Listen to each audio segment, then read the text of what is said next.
Yes. And we only have 2 updates tonight, one from HR and then one from Market, Sam. HR, what was the other? And Sam. Samara, marketing.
Sure. Is that okay?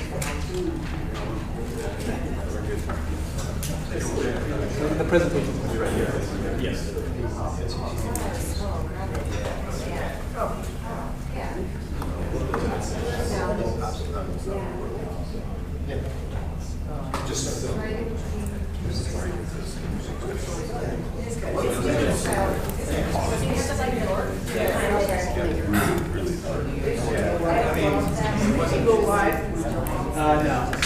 Oh, that has a garlic for that. That's a good idea.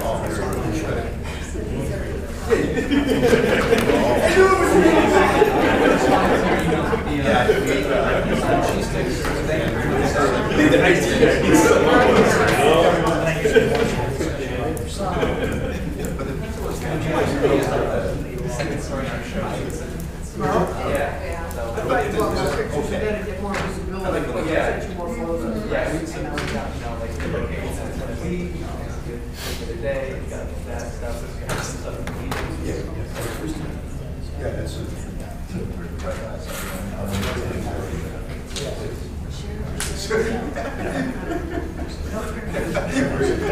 What's that? Okay. I'd like to call to order the Naperville Park District Board of Commissioners regular board meeting, Thursday, April 26th. Time is 6:30 p.m. Would you call the roll, please? President Riley? Here. Vice President Jenner? Absent. Commissioner Carlson? Here. Commissioner Egan? Present. Commissioner Ensign? Here. Commissioner King? Here. Commissioner Todd? Here. President Riley, I've been notified that Vice President Jenner is out of town of business and has requested to participate remotely as allowed under Section 7A of the Open Meetings Act. Motion for that. So moved. Second. Motion is second. All in favor? Aye. He's not available yet, but when he is, we'll bring him in. I'm sorry. Is there a Peloton for him? Big phone. Easy. Phone is got. Yes. IT's got it handled.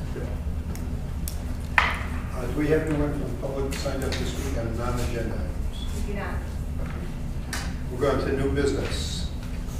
First item is Naperville Central High School Community Room Renovation Project. Move to award the contract for the Naperville Central High School Community Room renovation project to Integral Construction in the amount of $75,728. Second. We have motion and second. Any discussion? Yes, I won't be supporting it. I don't see the benefit of the $17,000 third option. This is dollars that could be associated with Southwest Community Park, the bond, potential bond that we'll discuss later tonight. Any further discussion? I think that, isn't this the same room that we were, when we were disposing of the other building, we were planning on renovating this so that it could take care of that need? That's correct. Yes, you were So I think we already have things in motion to, that require this at this point. Otherwise, we have programs that don't, they're housed now that don't have space. Yes, in the Park District and the board, the intergovernmental agreement, the first amendment with the school district 203, that was approved this February on February 8th. So this is the next step for the capital improvements. Okay, thank you. Any further discussion? Bridget, call the roll, please. Commissioner Todd? Yes. Commissioner Ensign? Yes. Commissioner Carlson? Yes. Commissioner Egan? No. Commissioner King? Yes. President Riley? Yes. Next item is the 2018 bus transportation services for camps, for camp programs.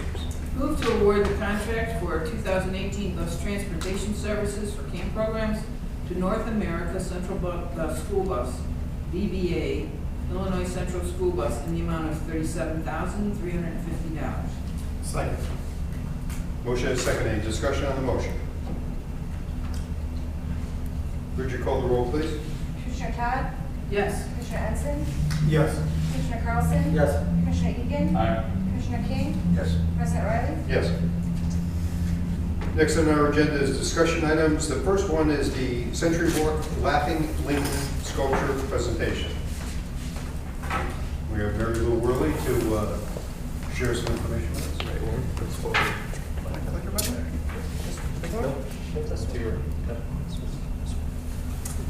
Thank you. I'm Mary Lou Worley, a volunteer on the committee of Century Walk to bring Laughing Lincoln Sculpture to Naperville. I was before you a year ago in March, and we proposed a site that is different from the one Century Walk is proposing tonight. A little background. Laughing Lincoln is chosen as a topic because this was the county seat, the first one in 1839. Lincoln and neighbors served together in the legislature. They accomplished things together. Central Park, after the removal in 1867 to Wheaton, thank God for that. The park was deeded by the county board to the citizens of Naperville for public park. Don Worley, my father, he was a champion of the park. He grew up walking through it to and from Peter and Paul School when he grew up in the preemption house with his family, and became a champion in the 70s when Brown Help came around to help us improve our economic conditions in downtown Naperville with the threat of Fox Valley Mall. At that time, they were saying, let's make more parking and let's chop away some of Central Park. So he was a champion and educator for that. It became, I thought, a good compromise for the times. They got rid of the parking meters downtown, and they, in fact, added parking spaces on some of Central Park's land.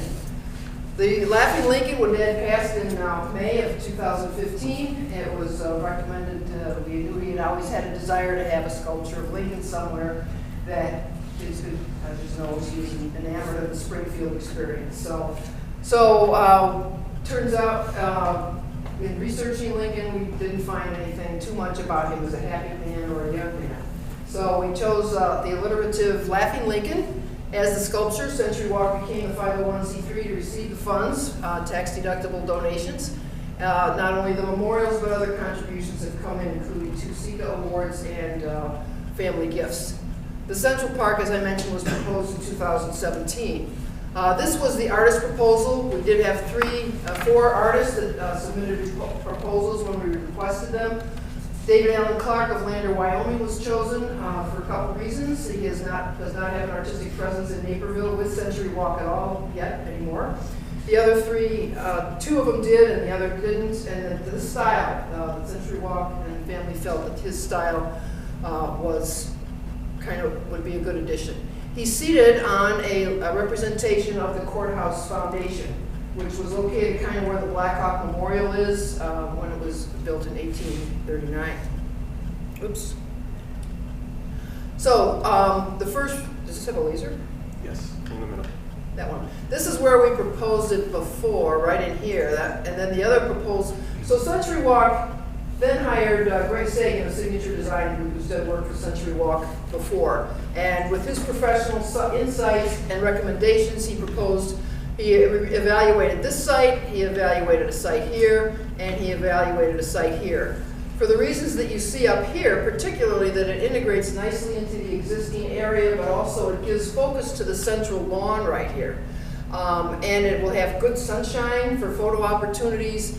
If it was here, we felt it might be more of a playground feature with the playground that's right there. And also here, a good point, people really like to bring their own lawn chairs and blankets to enjoy the concert. So those are the reasons we're now proposing your concurrence that it's okay to put the Laughing Lincoln sculpture there, which includes landscaping and the foundation and a tree. Oops. So that's a picture of the site that already has those amenities in this, sorry. There, this one. So it would be in here, somewhere in here. And meeting with Chuck Papanos today and Bill Novak of the city, this ash tree may or may not be on its last legs and worthy of saving, but that will be determined. So the process is the park board approves the location. The city anticipates, according to Bill's schedule, it might be in mid-June, that it might be before city council for their approval. By that time, we do expect to have construction documents or something similar from Mr. Sagan to let the city have as much information as possible about what is really happening in that location. There will be a Laughing Lincoln Jubilee on September 30th. At that time, there will only be a cornerstone dedication. So the entire last band concert is August 16th.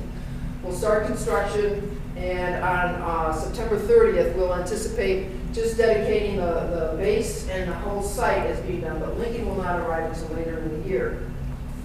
Life-size Lincoln. Then Laughing Lincoln, the sculpture will be dedicated at the Sunday, December 2nd Gala as part of Century Walk's. When I did this slide, it was called Laughing Lincoln Gala, but now it's Century Walk's Illinois Bicentennial 200th birthday bash. Because we've since found about the Illinois Bicentennial Project, and we're becoming certified as a project. I just submitted that application today. We're becoming certified as the two events. So basically, the state wants us to use their logo and to promote the state's birthday as much as possible. This is kind of, we just got this last week, and yesterday the Century Walk Board approved.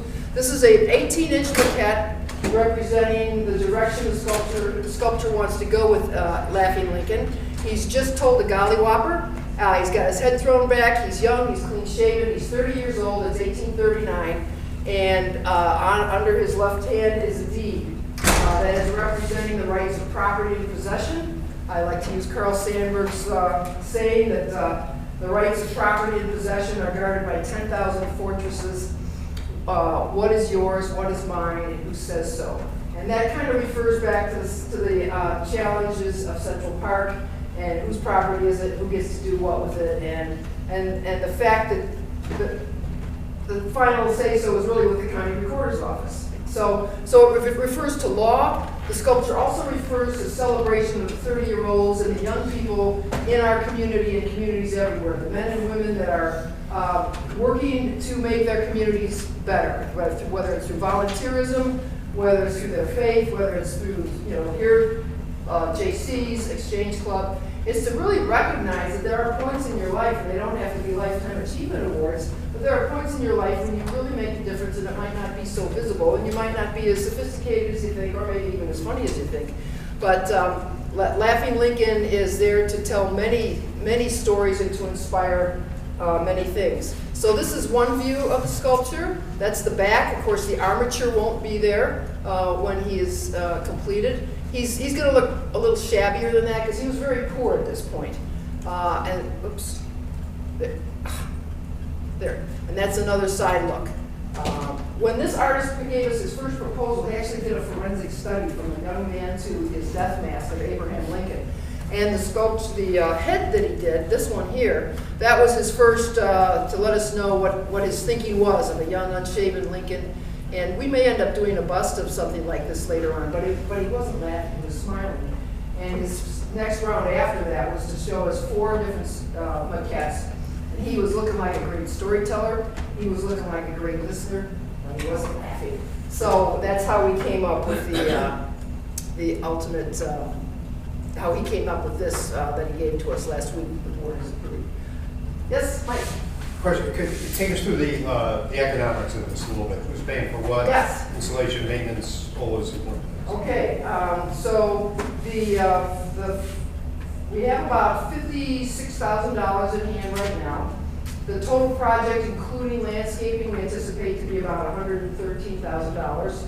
We are using the Laughing Lincoln Jubilee and the Gala to raise the balance of the money due here, and anything above that would go towards supporting Century Walk. It's an interesting question, which I asked Brandon Pulaski of Century Walk just yesterday, is who owns these sculptures and who insures these sculptures. And it's my understanding, what I heard him say is that whatever property the statues are on, in this case it would be city, which I believe is self-insured, they would have responsibility for that. In terms of maintenance, we do plan on having a specific budget for him with the funds we're raising, but also the city, the Century Walk has got $50,000 per year from SECA to take care of the 50 sculptures. This will be the 50th sculpture they're bringing. So I know about 2 or 3 years ago, they hired Dedecker Sculpture Cleaning Company, and it was a very professional team out of Colorado, Loveland, Colorado, and they did all the Century Walk bronze sculptures at that time, including they threw in at our little prodding to do the skateboarding back down in the skate park at Centennial Place. So that's where the money's coming from and where we expect to see it come from for maintenance. I imagine it might impact the landscaping in terms of how the park district takes care of that. So if you have advice on, what kind of impact that would bring, that is of concern, let us know. But it will be fully funded, not by the park district at all, for the site preparation and the statue installation and the celebrations that are going on in Central Park. Now, this was presented to the Parks and Rec Committee recently. Yeah, so Mary Lou has been to us a couple of times, more. We're talking about this, and the Parks and Rec Committee did actually endorse this on the way to the board. So my understanding is the next part is this will come before the board as a full voting to say yes formally, and then it will go to city council for their approval, and we'll proceed along those lines. Yeah, that will be the process once we receive those documents of construction. Oh, you want this construction documents first? Yeah, we would have to have those. Oh, okay, that might bump it out a little more, but we can do that. Any other questions for Mary Lou while she's here? Thank you very much for your time and your pizza. Thank you. Some more. Okay, the next item on our agenda is a Naperville South Central and Center Sewage Stabilization Project presentation. Yes, we have representatives with the City of Naperville and Strand Associates here to provide a presentation.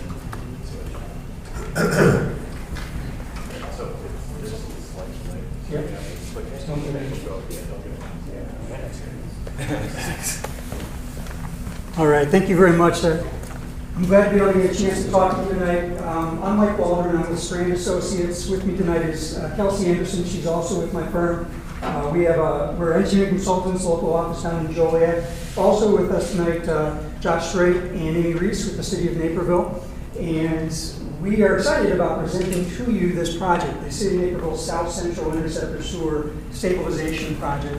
We've been working with the city, Strand has been working with the city since about 2016 on this project. We started as a study in which we evaluated the South Central Interceptor Sewer and identified its condition and the issues that the city was facing that was destabilizing this interceptor. And we put together some thoughts on how to address those issues, shared those with the Park District staff back in early 2017, and then most of 2017 and this year we've been moving forward with design to get it to a point where we could share the much more detailed project. And that's where we're at here at this point, and are excited about sharing it with you. So just to kind of guide through this evening, I gave you an outline. I want to give you an idea where this project is at and give you an idea what the existing conditions are. I'm going to share with you the improvements we're proposing to make, and then the disturbance that we see is going to come along with that, our restoration plans at this point, and then leave you with some idea of what our next steps are after this evening. So starting with the corridor itself, I'm showing you an aerial here of the west branch of the DuPage River as it runs parallel to Washington Street. To give you an idea, here's 75th Street. That's the southern portion of this project corridor. The corridor runs from 75th to Hobson, along Pioneer Greenway, up through Pioneer Park, eventually to the Grace United Methodist Church, across Gardner, through Veterans Park, and then into the Lincoln Greenway. That is the corridor that we're talking about. And within that corridor, Park District owns property shown in yellow here. You have a little sliver here, not actually on the river, but between 75th and Hobson. The Pioneer Greenway is Park District, as is Pioneer Park, which is primarily on the west side of the river, although there is a sliver here on the east side and up this lane. and then the Lincoln Greenway portion, which also is really on the west side of the river, not necessarily on the east side. To give you some perspective, there's other property ownership here too. Forest Preserve District owns this area in green. Naperville owns the area in blue. That's the Veterans Park. And then the rest of it is private property, church, and some residents along this area. So as I mentioned, we're concerned about the east bank of the river, primarily for the south central interceptor sewer that's shown here in orange. It's about a 36-inch diameter pipe starting up here. It eventually gets to be 42 and 48 inch before it gets down here to 75th Street. And you can see it's very close to the river. And that's the main problem here. There's upland drainage areas that are coming towards the river, flowing over the top of the interceptor, as well as the river itself running alongside the interceptor. The interceptor is very shallow. You'll see some pictures, but generally it doesn't get much deeper than 2 or 3 feet. So it's very susceptible to the erosion that's happening in the drainage coming off of this area. Now, the portion of this project that is on or adjacent to Park District property is really between 75th Street and Gardner. So we're going to really focus in on that area, kind of zoomed in here, and there are some red circles up here. These are spot locations along the interceptor where there are problems with the interceptor. Give you an idea what we're talking about. This is a photo down here between 75th and Hobson. That's the interceptor, it's exposed. So upland drainage is coming down, crossing over the top of the interceptor sewer as it's going towards the river. Now, funny thing, looking back in the historical drawings for this interceptor, this is actually intended. They knew that it was going to cut off drainage in some locations, and so they built it without any bells. If you've ever seen pipe, it usually has a bell on it that it receives the next piece of pipe. This is no bell pipe, it's very flat, so it's intended. But what wasn't intended is if this is a little bit more dry, you'll see that it's got undermining underneath it, to the point where this pipe could settle, could start to roll, and it's also much wider exposed than it should be. So that's really the serious problem in several of these locations. Another example is actually on Park District property in the Pioneer Greenway. This is a location right here which takes the Hobson Mill development, and drainage comes through here across Hobson Mill and through this drainage way to get to the river, which you can just barely see here. In this case, where the other one was more of a pipe dam, this is a pipe bridge. There's a box culvert to take flow underneath the pipe, the interceptor, which is right here on top of that. So you can see it's silted in, a lot of debris is captured there, not a lot of flow gets through. In fact, you can't get underneath this box culvert. And what happens is this area fills with water and it goes over the top and scours the earth off the top of the interceptor. So we want to address this also. And then another similar location farther up, this is between private property and the Park District property.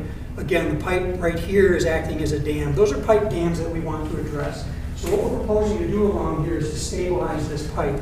As I noted, it was intended for flow to go over the top. We're going to maintain that. This down here is a cross section through this pipe. So it gives you an idea. This is flow going over the top.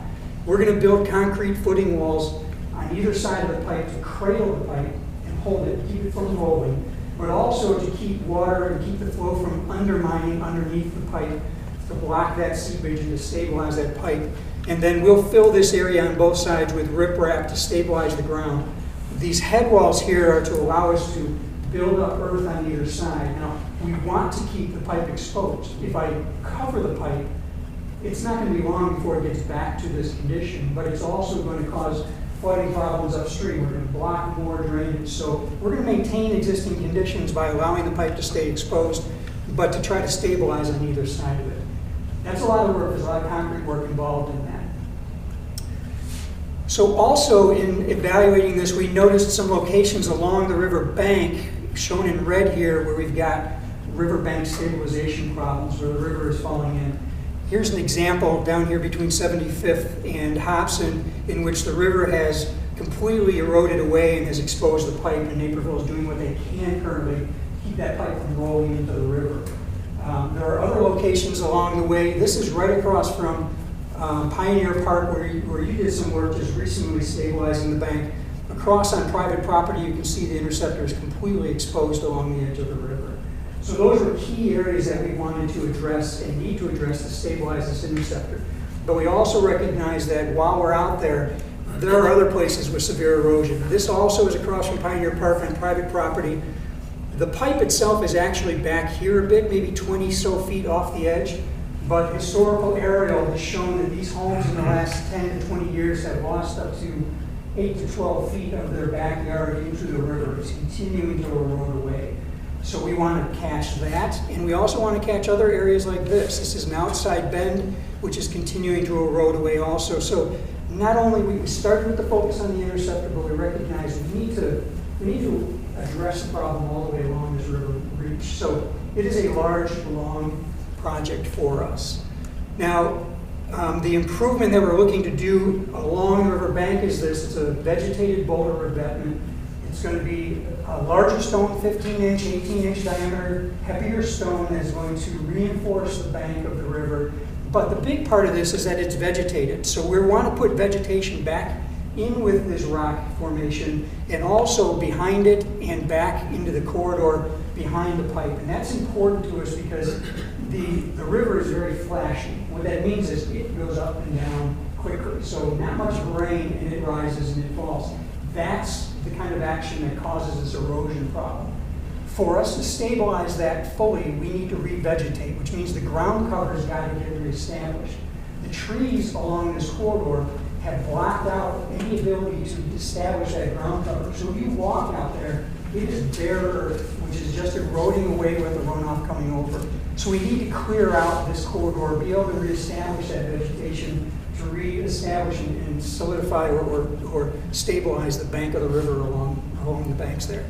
So, as I said, it's a big project. One of the big things we had to recognize is how do I get a contractor in there and do this work? So we recognize there's going to be a lot of disturbance in doing that, and we want to limit that. So we established a disturbance plan, which gives our contractors specific locations to access specific areas that they are allowed to disturb along this corridor, and you can kind of see that in this whiter print here. And I'll zoom in a little bit between 75th and Hobson to give you an idea. We have a one access here off of 75th to come down the side lot line of the medical building here to access this location. Remember, we got a bunch of pipe dams, so a lot of concrete. So I've got to get a concrete truck down there, and I had to be able to get them out, which means we had to give them some way of turning around and coming back out. Also, since it's a one access in, we didn't have access off of Hobson. The grades are too high to come off the road. There's fencing there. So the contractor needed a place to be able to lay down material while he's doing the work. And so we've established that, which obviously takes a bit of a sliver here on Park District property. You'll also see on here these red squares and crosses. Those are the trees that we've identified that need to be removed. So we did a full tree inventory along the corridor, identified every tree type, size, species obviously, to determine what are the trees that we are removing. We quantified all of that and shared that with Park District staff and with Forest Preserve District staff at this point to talk through it. In our discussions, it was recognized by all of us that there are some nice trees out there. Most of this is very invasive. There's an awful lot of buckthorn. There's an awful lot of ash tree out there, trees that were not intended to be there, but there are some good trees. And so you'll also notice on here is we've tried to identify some trees to protect. So even if they are in the footprint, we're going to make an effort with our contractor to protect those higher quality trees. But for the most part, for this to be successful, we need to clear this corridor and clear out all the invasive trees to improve this boundary here. So similarly, as we move upstream, this is a sensitive area. This is Pioneer Park Greenway. Comes very close to Hobson Mill Drive. We do have a lot of trees coming out in here also, but we're also trying to protect a lot of trees in that location too. After that, we're not on Park District property much. A little bit of a sliver here as we get into Pioneer Park, which is Forest Preserve District Park property. A little bit of a sliver here, and this is Park District property right here too. But that's the extent of the areas of disturbance that we've identified. So with so anyway, this is the tree inventory that we provided to staff. Identified the trees that have to be removed. We're looking at about 158 trees on Park District property. 41 of them are actually in the sanitary sewer easement. 117 are outside. It sounds like a big number, but you'll notice that of the trees that we've identified as trees that are of higher quality, There's only about 17 of that total number that are those high-quality trees that we are going to have to remove because they're just either in the way or they're in the bank or they're right on top of the interceptor. So staff has a printout of every one of these trees to identify where every single tree is, type, size, so they can look at that and further evaluate that.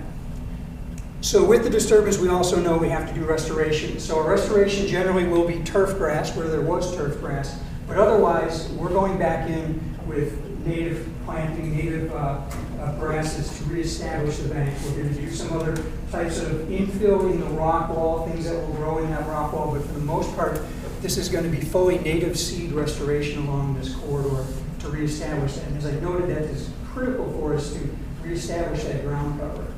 So the other thing you're going to notice in this figure are these yellow, those are replacement trees. So we do plan on putting trees back, but you'll notice that there isn't much of that.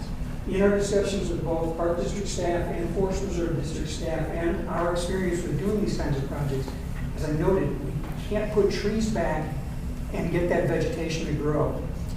I'm limited in being, I can't put it back on top of the interceptor because it's going to continue to be a threat to the interceptor. I can't put trees between the interceptor and the riverbank because that's not going to allow me to reestablish the ground cover vegetation. And if you go out there right now, you're going to see a lot of trees that are falling into the river. They are not providing you with stabilization to keep the river from falling in. So we have agreed that with the Park District and the Forest Preserve at this point that it is important for us to keep this general corridor clear to allow that to reestablish. So what we want to do in working with the Park District and Forest Preserve is be strategic in where these trees go back, putting them back where they actually benefit the area, putting them back where they can be maintained along the corridor. So one place in particular will be this part of the park. We recognize that the screen of vegetation that's there now will be gone. That is going to be a sensitivity point to some people. So we know we have to work together to try to figure out how do we repopulate this area with trees where they actually will work and where they will benefit the overall park location. And so similarly throughout, we're trying to keep that corridor fairly open and unvegetated. So that's a summary of the project as it is at this point, as we shared it with both your staff and with the Forest Preserve District staff. Steps going forward, we consider ourselves right now in the permitting process, which means besides you, we've also provided to DuPage County, who we're supposed to get comments back from next week, Army Corps, and Soil Water Conservation District. So we're in regular conversations with them to move forward. Our desire is to get feedback, comments from all of these agencies, including yourself, to get an idea of how do we finalize the engineering there. Mostly this comes down to restoration. We're going to be doing this same presentation in the Forest Preserve District on the 15th. That date is actually wrong, but on the 15th we'll be giving this similar presentation to them and talk to them about this also. But for you, the three orange items are really where you are moving forward. We're going to continue to work with staff to finalize the restoration plans. We obviously, the city needs to continue to talk with staff about temporary construction easements that will be necessary, eventually leading to a memorandum of understanding between the Park District and the city for us to be able to go forward with this project.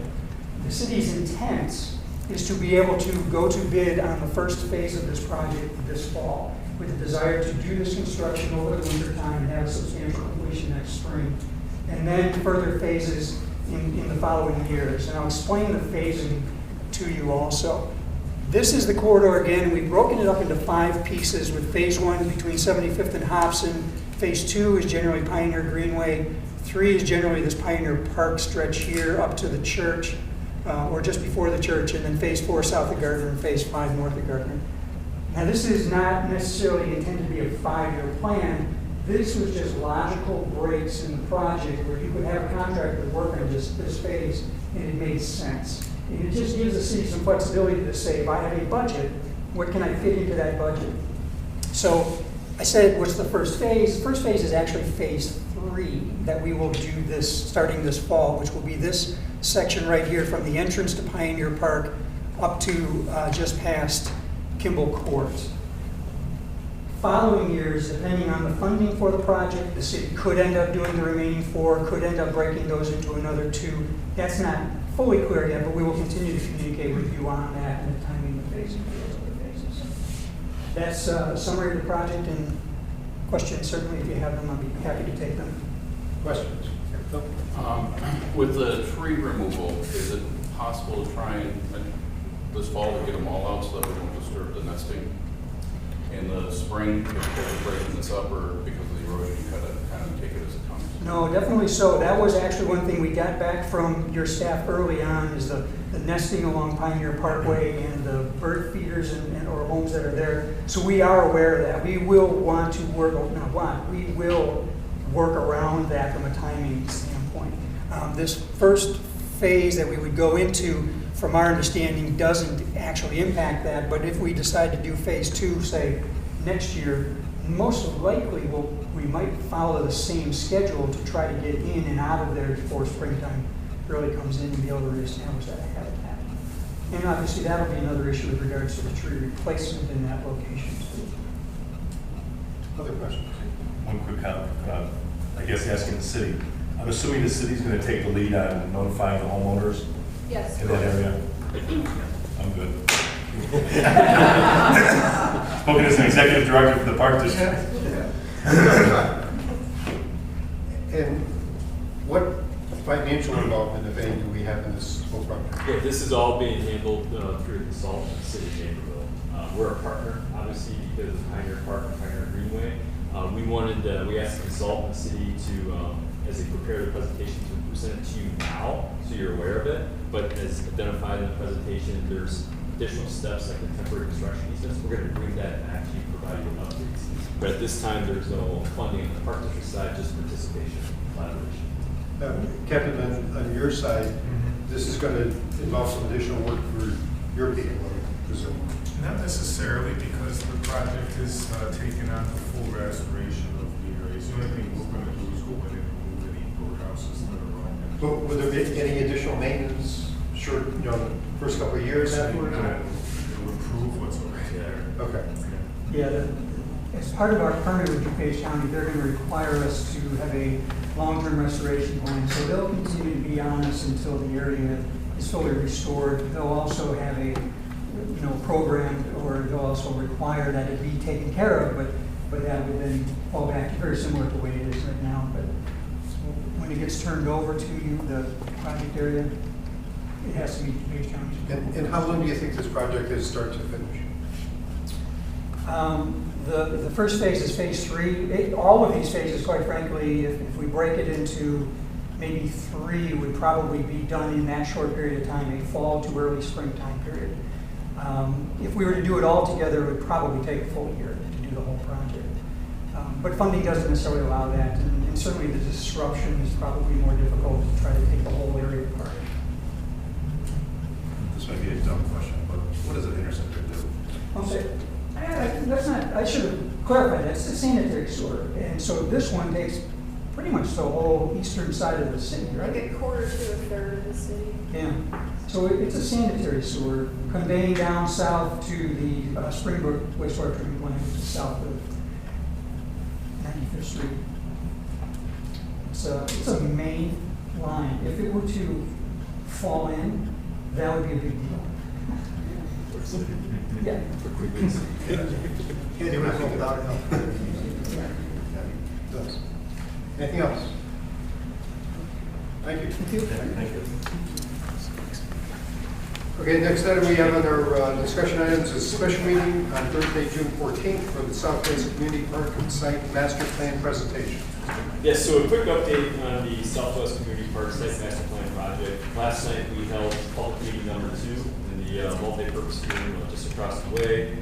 We had over 30 residents participate in the review of the current layout plan for Southwest Community Park, as well as looked at indoor space amenities, possible amenities for the master plan. Next step, which started today, was to post that same PowerPoint presentation and audio file online for residents to participate in from starting today through next week.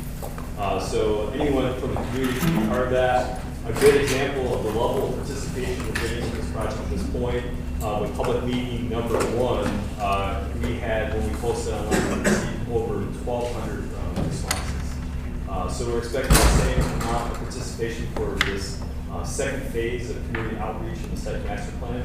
But with that, we're winding down community outreach and formulating the actual plan that we'd like to present to the park board for consideration. And we're looking at the schedules and what we identify that something like this as an agenda item or discussion item, it's going to require some dialogue and conversation and PowerPoint presentations and so on. So we identified a special meeting at the Thursday, June 14th, before our regular public meeting at City Hall. It would be like 5:30 to 7 p.m. So we want to suggest that to the board, see if that is a possibility. So, and if yes, we can start getting it into the schedules. But it worked well with the timing, and similar to the past, like the community interest and opinion surveys years ago, not this last one, but the one before, I believe we had at the downstairs in the public meeting rooms, we had a workshop before a board meeting. So we think it makes sense. This one would actually be in City Hall Council Chambers from 5:30 to 7 on Thursday, June 14th, but we want to gather your thoughts on the idea. Does anyone have any particular problem with the meeting date?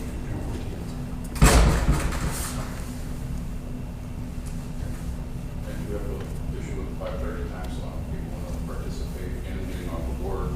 30 doesn't jive for folks if we want an open process and transparency. So I'd be pushing for 6:30 or later. Yeah, and the reason why we're proposing 5:30 is we have a board meeting that night at certain set.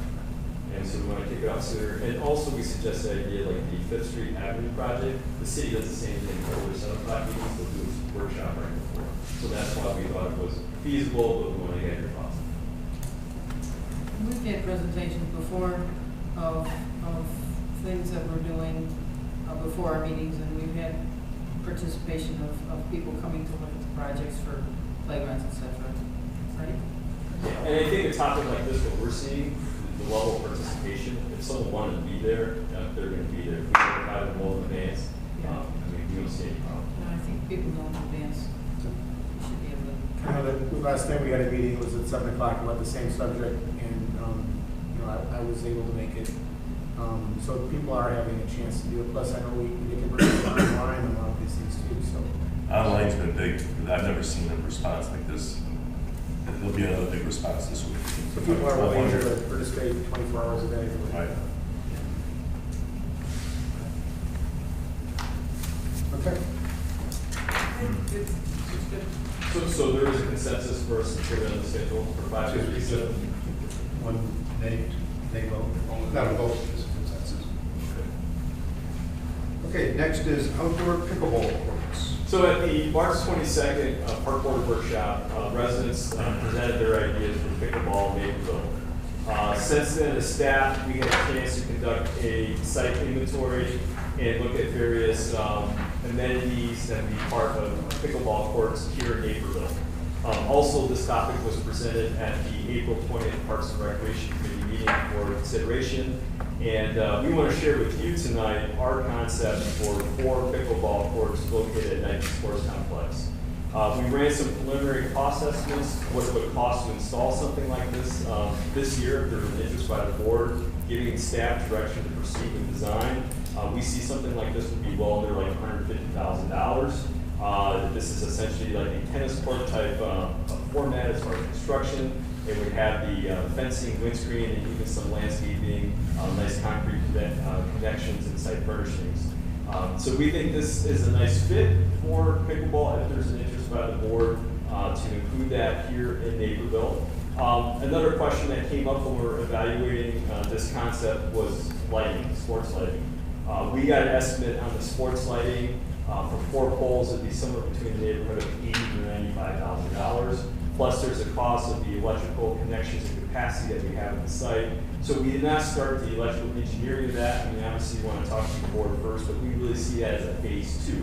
The phase 1, if there's an interest by the board to proceed with design for the construction of courts. Phase 2 could be a future year type improvement, would be the sports lighting related to the courts. So we just want to open up the discussion and see what the board thinks about the design idea and what direction, if any, you have for us as staff.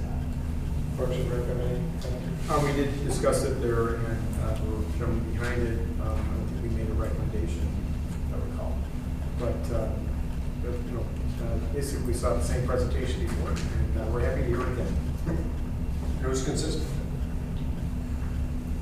Looking at the 4 courts, is this to scale, would you say? Yes.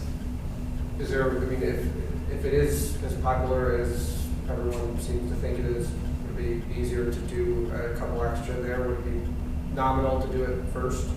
Yeah, if you looked at the drainage and other, there's obviously a small tree line there and other amenities at the site. We initially looked at 2 and we bumped it up to 4. If we were to add like 2 more, it would get rather tight. Another thought is too, in the Southwest Community Park concept, we also have pickleball courts. So, another thought is, let's say there would be 4 here, maybe there would be 4 at Southwest Community Park trying to spread out over the community rather than having to make it 6 here. So, I mean, there's a lot of ways we can go, but what we found is 4 is pretty much the max of what we thought would fit well in this space. And Eric, you thought about the sound too. I think you have more courts that would get louder as well too. I've never seen pickleball. From what I hear, it's a loud sport. I don't know why. It's loud. Yeah, I think with all the other amenities, it's a nice fit, but if we were to add more, I think probably more of the issue is the drainage. And this is all going to flow out to the west and to the south, and by adding more of the courts, we increase that drainage, and it requires us to do more stormwater, take away more green space for the stormwater drainage. So that's where we thought 4 was a good fit for this. And no concern about the loudness or the. Yeah, I mean, if you add more, it's going to create more noise. But as you know, it's a sports complex, so we already have ball fields and tennis courts and people enjoying the trail. So again, it's the right amount of fit. But if you were to add more, you would create more noise. We've also discussed placing some screen around the courts, especially to the north between where the ball field is located and the ball courts are provided, similar to what we have with the tennis courts at the sports complex, which would help them both. Help the noise also, help the players.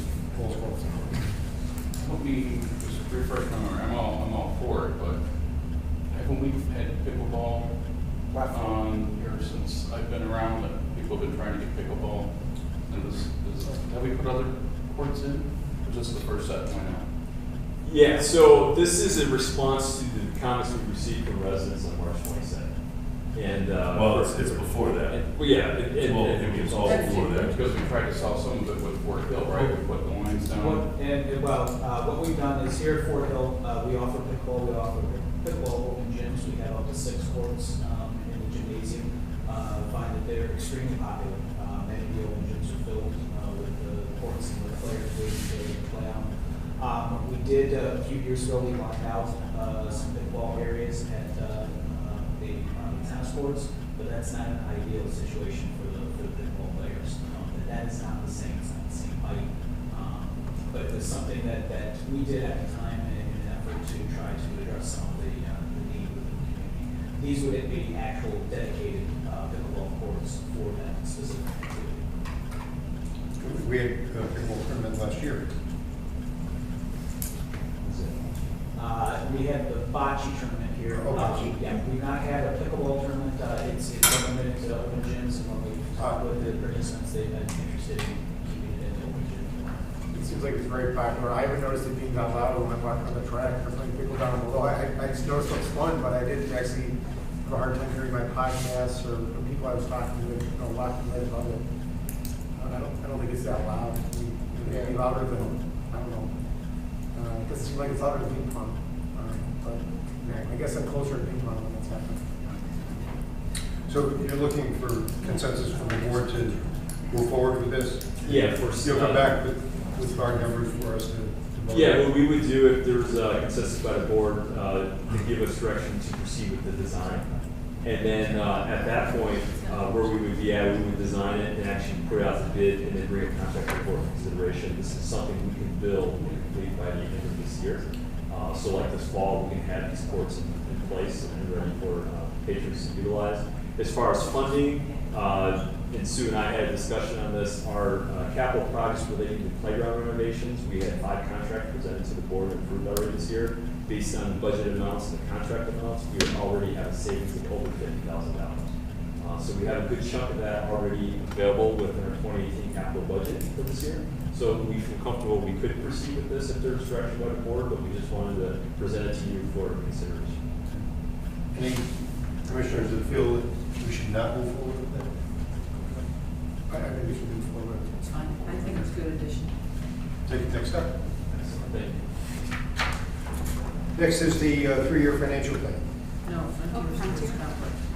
Now we're tabling that.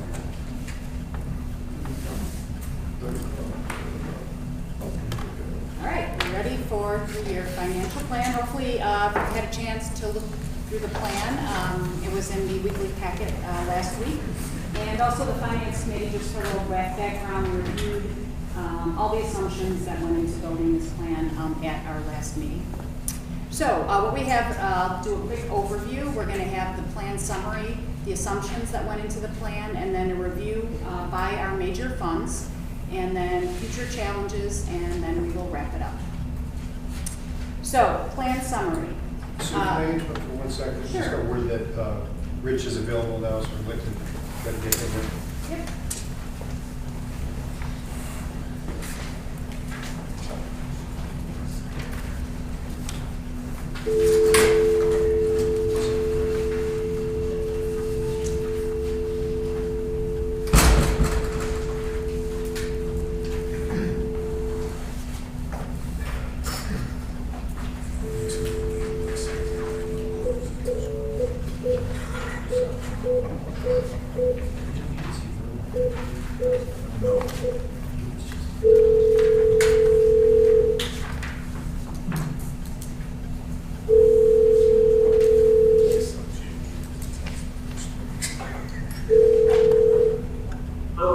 Vice President Janner, how do we know it's you?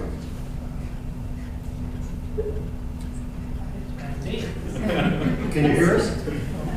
Yes, sir. Okay. Did you win? We did. Okay, very good.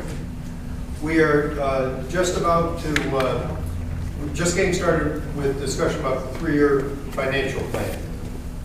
So I'll turn it back over to Sue. Thank you. All right, great. Okay, so the basis of this plan and the details that we put into it did not assume a property tax freeze.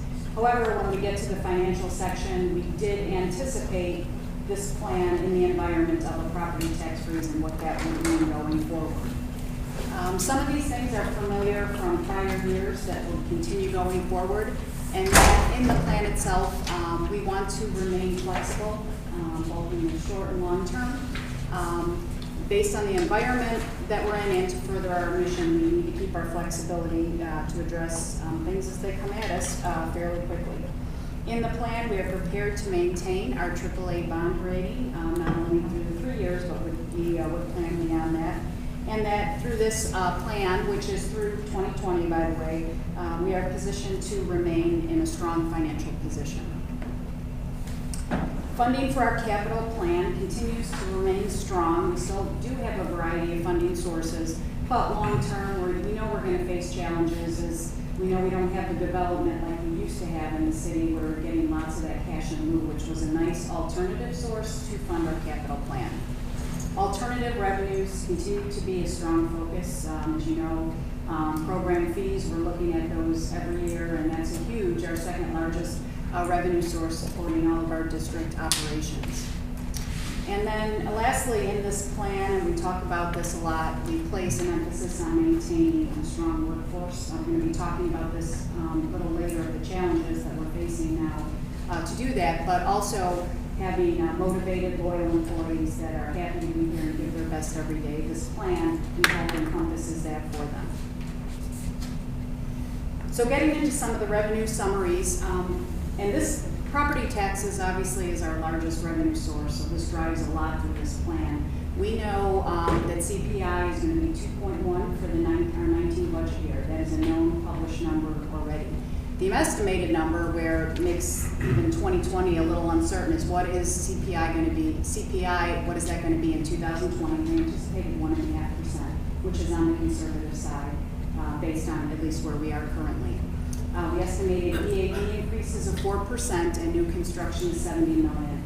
Why those numbers are important, they just figure into a calculation of what we can generate in new dollars for property taxes.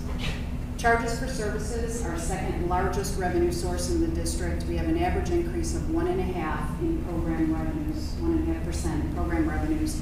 And there's corresponding increases in on the expense side also for that, for 2019 and for 2020. As far as for golf, we have a 3% increase in green fees program for 2019. That is not an increase in our fees. We're holding the fees flat, but as you recall, we now have a new golf software where in the past we were bartering away tee times, but now the golf staff has estimated that we can sell those and generate those additional revenues. And then in 2020, we're proposing a $1 increase in the car fees, which would give us an additional $40,000 in golf operations. For sales in general, a 1.5% increase, and field rentals, a 2% increase in 2019 and in 2020. So on the expenditure side, most of our expenditure line items, except for a couple categories, we've held through the plan years 19 and 20 to the 2018 budget amount. Our compensation pool, which if you recall includes both merit increases and also allows for salary adjustments, range adjustments. As we work through the year, we included 3% for that in 19 and 20. And I don't have it up here, but we have usually a pool of around 2% that we allocate for all our short-term and seasonal employees for that. Health insurance. We are currently estimating health insurance at a 6% budgeted amount in 2019 and 7% in 2020 for a placeholder. Yeah, because we have access to information that we had previously, we can monitor our loss ratios on a monthly basis. We anticipate that it's going to be much less than the 6% for 2019. So we should be ahead in that regard. Right, but just for this plan, we initially used those as placeholder. IMRF, we're going to hear about IMRF now. We're going to hear about it. I'm going to actually just give you more highlights later in the board meeting and later in this. But our IMRF rates are projected to decrease from our current of this is the employer piece, is 9.37%. A preliminary 7.05, that is known from IMRF. Typically those don't change once they send out preliminary rates. And they're estimating 6.5 in 2020. So those are large decreases. So even with increases in our wage base from salary increases, even with the increases in positions that we added, we're still expecting our IMRF expense from the employer side to decrease pretty significantly in 2019 and a little bit further in 2020, up to about $200,000 in 1 year. Because those, I'll explain a lot later of why those rates are dropping so significantly, not just for us a lot, but also in part for the whole system.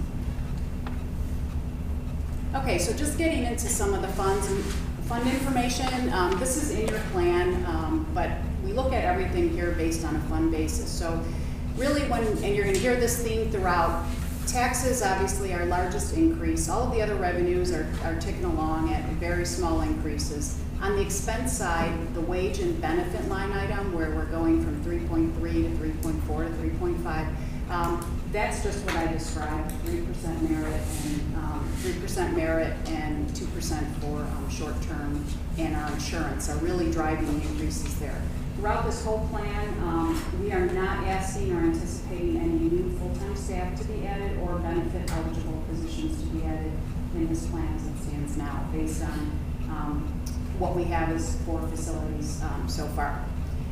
Small increases in supplies and everything else. So the important number to look at is after we put everything else together and we fund our FICA, we fund everything else, we fund the rec fund to be 0, which you'll see, we fund the general, and then we say, okay, do we have money left over? Where are we?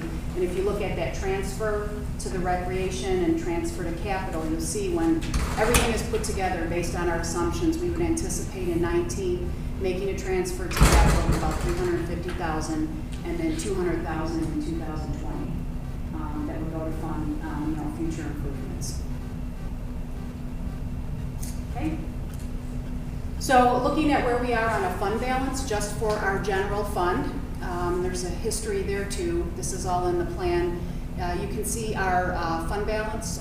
We're keeping the same throughout, actually since 2016. And our reserve target is going up a little bit each year because it's an expense-based reserve. So in this fund, we reserve 6 months of operating expenses. And you'll see that we have a little bit over that amount. We've talked about that before, based on we're continue to write off IMET. And also we have a little extra in there for what we like to say the known unknowns in the state of Illinois in there. That gap is closing though every year, that we keep the fund balance the same and our expenses increase. It's going to draw closer to actually being right on target in the future. In the rec fund, very similar, except where you're going to see a large increase when you're just looking at trend data on the revenue side is the charges for service, and that's where all of our program revenues flow through, beach revenues, Fort Hill, everything flows through there, so you'll see that's our major increases. And on the expense side, again, we look at wages and benefits, and that's all driven by the increases by the 3% comp pool and the wages. You'll see going forward, we still balance the rec fund to 0, and we'll talk about fund balance. Am I going too fast, or is this okay? Or faster? The rec fund, the fund balance in the rec fund. So you can see in 18, for our budget year, we were right on our fund balance and reserve target, which we brought up to 3 months. You recall from 2 to 3 months once Fort Hill was up and running.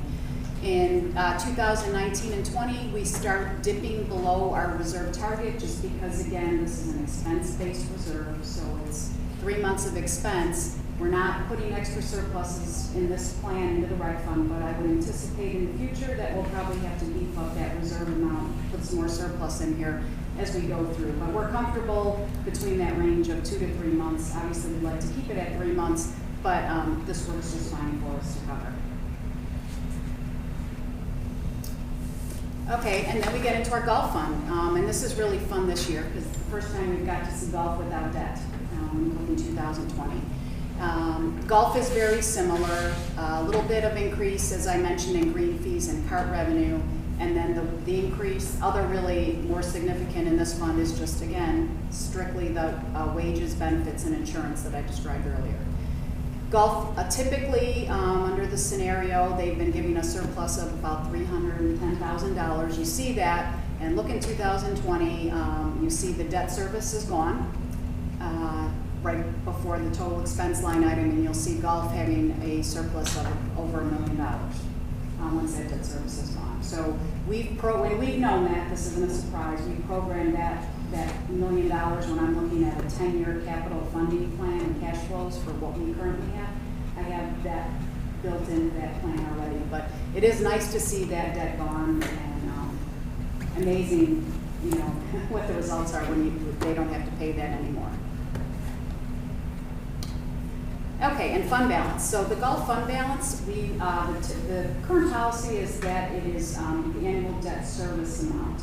So you see we've been over that amount, and we know that we're going to have to change the reserve policy going forward. So we'll be working on that, and we'll be coming to you with a recommendation for 2020. So for the purposes here, I just kept the same reserve at $754. What that is, it'll be some expense, probably expense-driven reserve.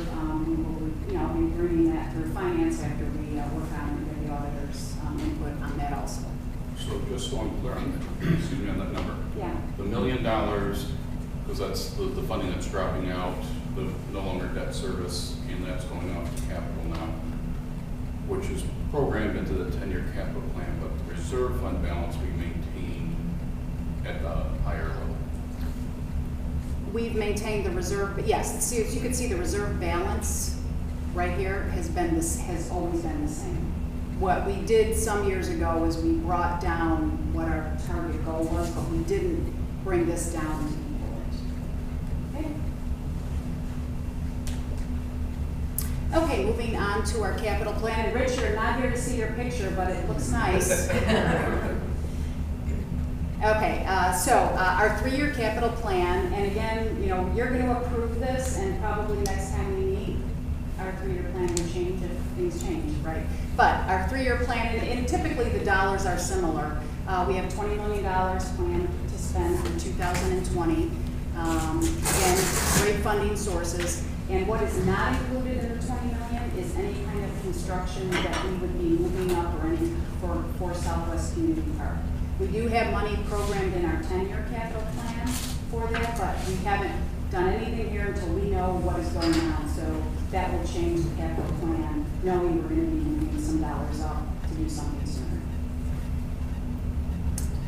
Okay, so here, this is what we're looking at actually, and what you've seen before. And if you look at on the total expense side is 7.3 million we'd be spending this year, 7 million in the following year, and then 9 million in 2020. Those are obviously going to change with Southwest Community Park. On the funding side above, really it's just the allocation of that corporate property tax is the largest that's coming in here. We've got some money still from WESDRA. You'll see WESDRA funding drops off. We're catching up for Fort Hill through 2019 at 1.4 million. Our ADA improvements based on our current plan only estimated at 385. So unless something changes, that 4 cents in the levy will drop. If we have projects that are qualified for that, then that 4 cents will come up to fund those also. Looking down at the very last line, the ending fund balance. So this is what we kind of would say, here's our kind of our capital reserve, what we would have on hand usually at the end of the year, because there's cash flow going through this every year. We're ending 2020 with about $10 million. So in summary, we feel that obviously this plan is very realistic on the conservative side, that we can continue fulfilling our mission, even with the uncertainties that the state of Illinois might throw our way. The changes that we made last year with that second budget that we did positioned us very well. It was a net increase in our position of about $325,000 that really did have an impact in this plan and for us moving forward. We anticipate that our reserves will remain strong and in compliance with the policy through the plan. We have stable revenue sources. We will continue to monitor program revenues every year, even though we do this in a 3-year, we'll be looking at everything again. In 2017, we'll just remind all of us, it was great that our AAA rating was reconfirmed for all of our debt that's outstanding, and we see that continuing in the foreseeable future. And then challenges. You're going to see a lot of the same things. Weather is huge for us, uncontrollable. Every year, our golf courses and beach, the results of those operations can be significantly impacted by weather. The state of Illinois, as I mentioned earlier, in the event of a tax freeze, we did run a model assuming the same expenditures but a tax freeze. And under this scenario, in 19, we would still have a small transfer capital of about $150,000, and 20 we'll be working on a deficit of $135,000, which in our world is manageable. So running those numbers, what we did last year, really setting up us nice for the future. So this last one's a new one. Increased competition for hiring and retaining staff. Anyone who who's living this pain can jump in, but we're having a tough time finding hiring on summer help. And so that, when you think summer help, you typically think are teenagers, early 20s, those are still in school. And in that regard, we've had challenges with lifeguards, but we also have some significant challenges in parks too. Everybody is hiring, it seems. I had actually Jackie Gonzalez, our new aquatics manager, told me that she was at Bath and Body Works, and they were having a meeting, and the manager was telling them all that they were getting an increase of $12 an hour. So you can sell soap and lotion for $12 an hour. So that's the kind of stuff that You lost so much in McDonald's. You were saying the same thing. So, wherever you go, you see one. we've seen it more this year than any of the other years within recreation, within a number of different seasonal part-time positions, just not getting the number of applicants that we've seen in the past. So I know that that's something that we're working on internally, looking at our wages, looking at what we have to be able to offer, and we feel that as we look ahead and prepare future budgets, that we're going to need to position ourselves in a better place to be able to compete with some of the other. Does it look like we're going to be able to hire the number of qualified people that we're looking for? We're getting there. It's, beach will be fine, parks, you'll be fine. But like Brett said, we're looking at a bunch of different things. In fact, Janelle, who oversees the recruiting within my department, she's been watching the daily numbers through our online application system, and overall, the number of applications that are being submitted on a daily basis are taking a nosedive. So we have a meeting tomorrow to really talk about some additional ideas on how to attract and retain, because we don't want to get halfway into the summer and everybody's heading out to Bath and Body Works and McDonald's. In our lifeguard applications, they have picked up. We were certainly in a better position, but we don't have the number of applicants like we typically had going into the summer season. I don't know if this is related or not, but have we seen any change in level of volunteer hours? No, actually, I would say that we've seen increases within our levels of or interest in volunteering with the different programs, but much of that has to do with the number of activities that we have available, the projects that we put out there to the community. So there's certainly an interest in the volunteering.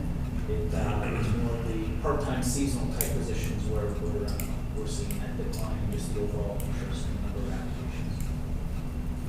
How old do you have to be? It varies by position. The park maintenance, we got to at least be 18. Lifeguards, 16. It really just, like I said, kind of, it varies based on the job duties and the risk that with those positions. So the youngest is age 14. Age 14 and 15 can work with a work permit within certain positions, such as soccer workers. yeah. And you'll start to see as you're around town, we've gotten some of those corrugated now hiring signs that are in our Naperville Park District blue, and we also got vehicle magnets. So they'll be on the back of some of our vehicles as they're around town. So we're hoping that additional exposure will get people thinking. And I was thinking, I'm involved with the Naperville Central Booster Club.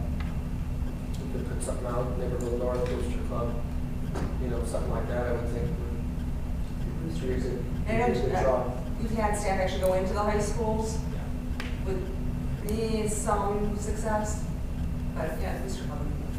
But you said you're meeting. Yeah, tomorrow is really kind of brainstorming. We also want to talk about, as you're out and about, what are you seeing as far as signs and things that are grabbing your attention? Because we've never done vehicle magnets before. Right.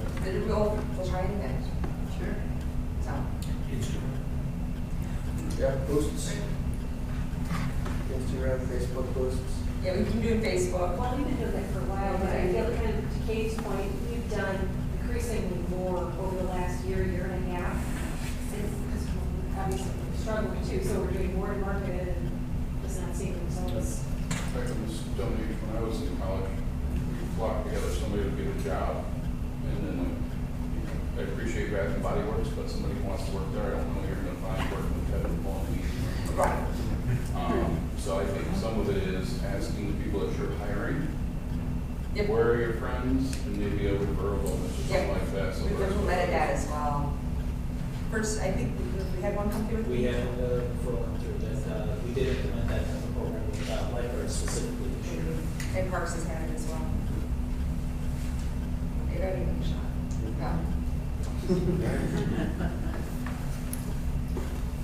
Okay. Okay, one more, and it continues, challenges, just a little bit more. Increased utility costs, we know it just keeps going up, water keeps going up. So that's a challenge, and the usual competition for patrons. And then a new one we've added is continued investment in technology and cybersecurity. It's a future challenge, risk, and just facing us that we have to address. Yeah, that's really gotten really big in the last couple of months. They just released a study last week to where they stated, and it was by a big college, that if cybercrime was a country, it would have the 13th highest GDP. So it would be equivalent to that of Russia if it had a GDP that was applicable to it. And that has been in the last 9 months. Well, interesting coincidence, the size of Russia. Yeah, exactly. You said it.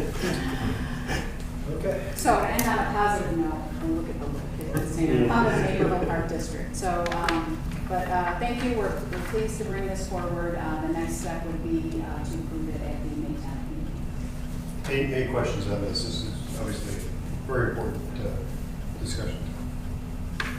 Personally, I would, for those things that that you've got a closer vision on, help our costs, I think bringing that down and seeing where you're going to put those dollars. Because you're leaving yourself a safety net that we could be deploying dollars to other uses, whether it be referral bonuses for hiring or other issues down the road. Something to do with it.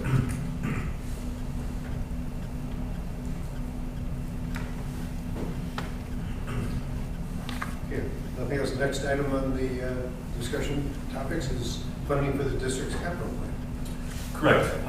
So a couple of months ago, Commissioner Egan had made a suggestion about potentially going out for some debt now, taking out some debt for Southwest Community Park, as well as abating some of the funds to help. And I know you spoke with the Commissioner to get that verbiage. I don't know if I had the verbiage correct. The long and short of it was that shortly after the meeting, President Riley directed me to look into that, look at the pros, look at the cons of what the Commissioner had suggested. So we did that, and you got the memo a couple of times, so I'm not going to go through the memo again. Basically, just open up for any questions or comments.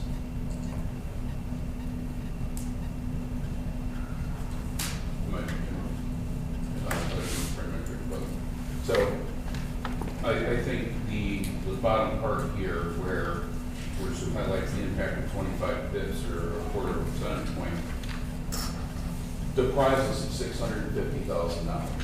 So back a year ago when I started banging this drum a little bit, we're at 1.3 million. I do the math right there. That's money that we can be saving the taxpayer and deploying now, or deploying later at the cheapest possible rate so that we can build the most for the taxpayer. We know we're going out 2 years for 10 million is the plan for 6 years.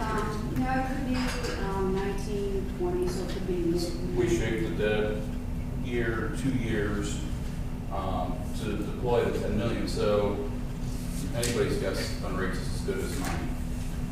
But if rates are ratcheting up again, rates go up another full 1%, we're not going to be able to bring in as much money and pass it on through the recess. So the thought process is borrow what we're pretty sure we're going to need today, the $10 million. We may decide to build more, but we don't know what the plans are. I get that, and that's not relative to the discussion here. The question is, we're going to build Southwest Community Park, but down south is exploding. We need to move it up. Borrowing $10 million now, and I don't know what the debt service on that would be, $400,000 or $500,000, maybe $350,000, depending on the rate, to do an interest-only deal. We've seen several things tonight. You got $1 million in the capital, although that was spoken for, the $750,000 in reserves that's going to drop out. That buys you a year and a half, maybe 2 years worth of debt service. We have $400,000 planned to drop to CapEx. We have some various other things that I think that we could do. We've got things that pop up all the time. Sweating some assets. There's things that we could do to squeeze out. I don't know, another $300,000 we could squeeze out of the taxpayers for 6 months ago when we did the budget to let us know. Those assets, those resources could be deployed to maximize the $10 million when we go to build in 3 or 4 years. They can sit in reserve and earn money and allow other things to go on.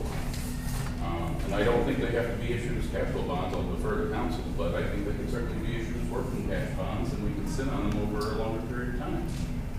So the question in my mind, and the answer is, go out now while interest rates are low and set yourself up so that this thing amortizes and shapes the debt to fit in, just like Eric has always done. All right, the question I sit back here, you remember way back, those of you who were on the board, remember the famous collapse in Zoom?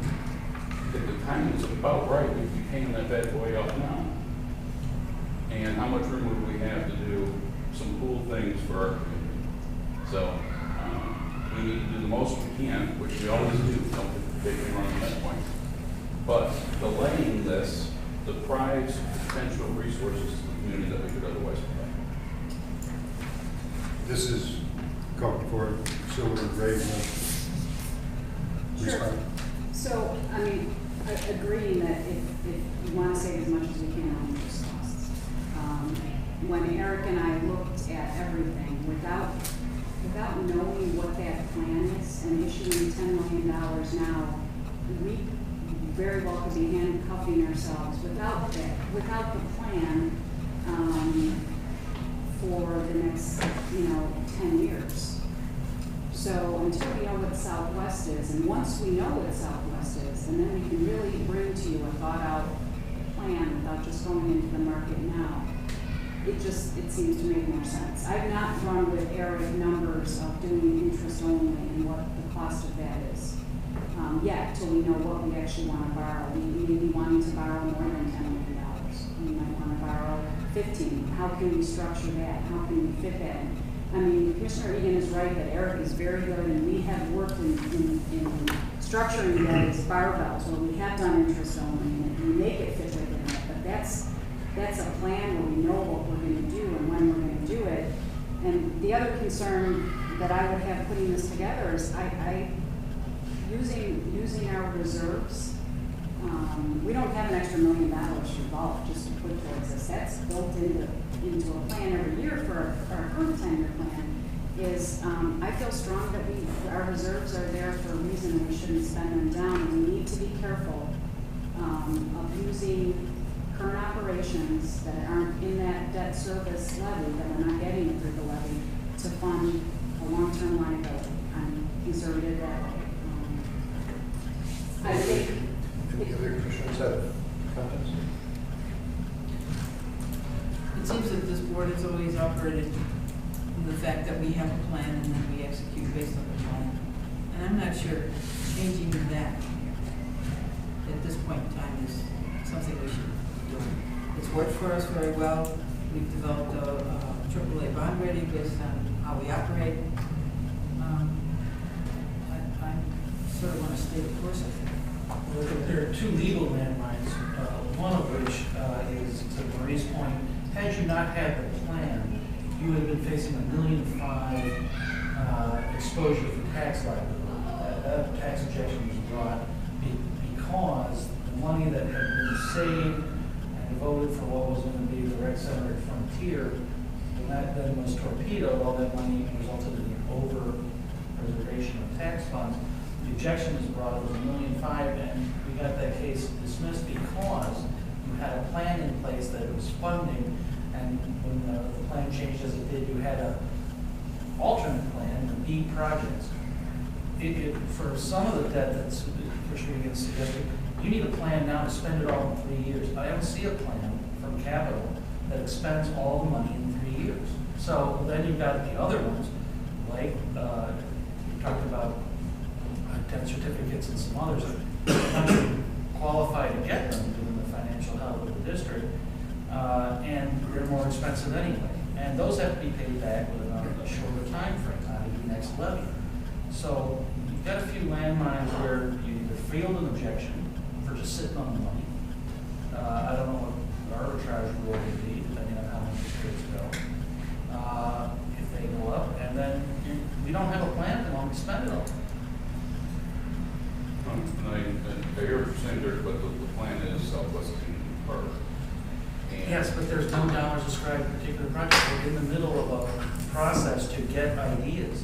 You don't have a capital expenditure plan. Well, I don't think it'll take too much to get the $10 million real quick. I haven't heard, correct me if I'm wrong, I haven't heard a number less than 10 million. Well, but to do that, you'd have to short circuit the process. You'd have to spread out field communities. about what's supposed to go there. I mean, my skeleton track would spend all your money, but there's no support for my skeleton track.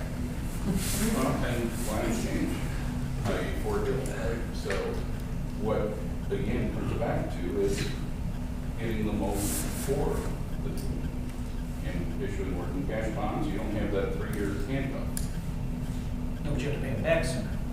How do we know that these rates are going up in the future versus down? All you have to do is read the paper. The economy's on fire, people can't get people to work for you. It's all inflationary. Rates are gonna start going up just to control it. And when did we know that interest rates were gonna go up ahead of time? Last year. Last year. And the Fed's talking about it again. I said, read an article maybe a month ago from the Wall Street Journal. It was a big headline. And you don't know what the Fed's going to do, but they start forecasting, we're gonna raise 4 rates. The IMRF meeting, they usually have a pretty good, the Fed plans to raise the next 4 or 5 times. The market starts building that stuff in instantaneously. So you need to go out before the next time. Remember, Will Rogers said that the way to play the stock market was to buy when it's low and then sell when it goes up. And then what you do is, if it's not going to go up, then you don't buy it. The point is that if we don't know for sure, then we're guessing. And if we're guessing, then we're betting. And you're right, the rates may continue to go up, but I'm not really sure what the cost of the interest is going to be. If we're borrowing this money early, what's that going to cost us? For 3 or 4 years of having this money early, we're going to be paying interest for 3 or 4 more years. And I guess I don't see the math, and I don't know what the math is. Say, okay, if it goes up, how much is going to go up? If it goes down, what's the chance of that? And I mean, to me, I'd like to see a math problem here, and I don't know. I'm getting feelings and newspaper articles, but I don't see the math. Well, that's part of the underlying issue is if it went for debt today, what would that interest rate be? I was guessing about 4%, but then you could do your math. So 4%. That's my $10 million for 4 years is what, 16% of $10 million, $160,000.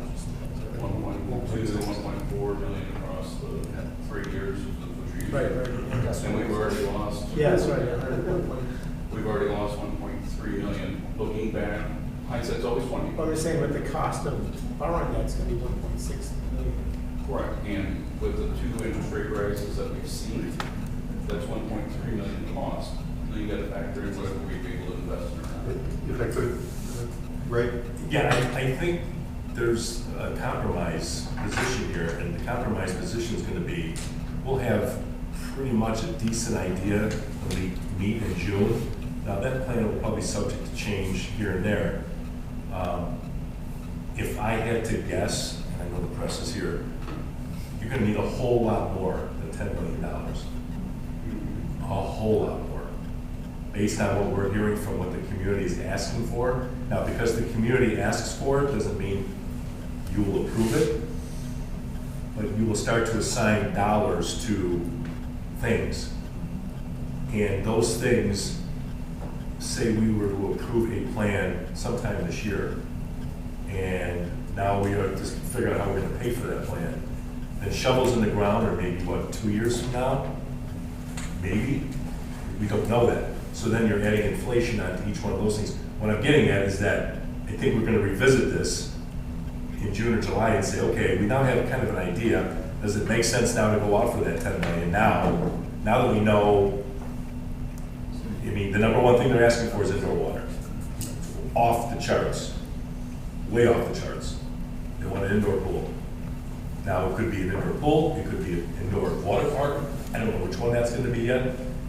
But at the end of the day, that's just your 10 million, that's just right there with the building around it. So what I'm saying is that the discussion is going to come back again to you, and I think it will be a compromise for all of you, and to your position, Commissioner, you can come back and say, okay, I think now we're ready to maybe go and implement what you're talking about, is now we know this thing, as we sit here today, is $70 million or $50 million. I can tell you it's not 24.2, which is what this is. I guarantee you that. Ain't gonna be 24.2. Well, I think, correct me if I'm wrong, but we shaped the debt to borrow 19 or 20, so it could be a year or two. That's already, that's what I'm asking for is a year or two. But we weren't anticipating water when we were looking at the potential cost. 5 years ago, we said there's no way we're gonna be able to put in water because of those costs, but the community's paying the bill. And the other thing that I would throw too is, you referenced it before, Sue, but, we've gotten comfortable, if you will, talking about the uncertainty in Springfield. But if we look at a major project like Southwest Community Park, I think we have to take another long, hard look at the potential of that uncertainty, because that could dramatically change how we operate. My thought is that the safest course going forward at this point is to complete the plan for Southwest Community Park and see what we're comfortable with as a board in terms of build out. I agree with you that, Bill, that there's a lot of population growth in that area, but we haven't committed anything yet. We put a placeholder in, we haven't committed anything to build anything.